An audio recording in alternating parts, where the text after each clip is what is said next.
Thank you, Mr Speaker. I would just like to echo the sentiments of the Prime Minister and indeed the Leader of the Opposition in relation to the terrible incident in Nottingham, and indeed our thoughts are with all of those still reeling from the tragedy at Grenfell all these years later. Mr Speaker, during his ill-fated leadership bid late last summer, the Prime Minister warned of the perils of mortgage rate rises. Indeed, he stated, and I quote, "It's going to tip millions of people into misery, and it's going to mean we have absolutely no chance of winning the next election."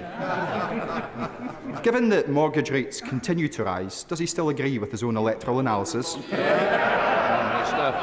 Mr Speaker, which is absolutely why our economic policy sets as our #1 priority to reduce inflation and thereby bring interest rates, which, by the way, Mr Speaker, have also risen in pretty much every developed economy around the world, more so in places like America and New Zealand, similar in other countries as well, like Australia. But it is important, in order to reduce inflation, that you do need to have control over borrowing, Mr Speaker, which is why we, unlike the party opposite, are disciplined with regard to the public finances. But these are the issues that we should be focused on. I saw that the SNP yesterday, Mr Speaker, had a meeting to discuss their future, but the only thing they managed to decide was that they should send Nicola Sturgeon some flowers.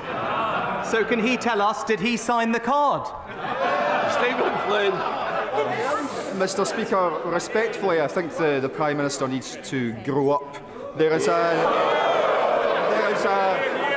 an elephant in this here chamber when it comes to the dire economic circumstances facing the UK, and that's Brexit. The Tory benches, they don't want to accept it, and the Labour Party, they don't want to talk about it. But whether it's food prices, energy prices, or indeed mortgage prices, households in Scotland are being shafted by Brexit. So can I ask the Prime Minister, will he apologise for the cycle of misery that Westminster has caused?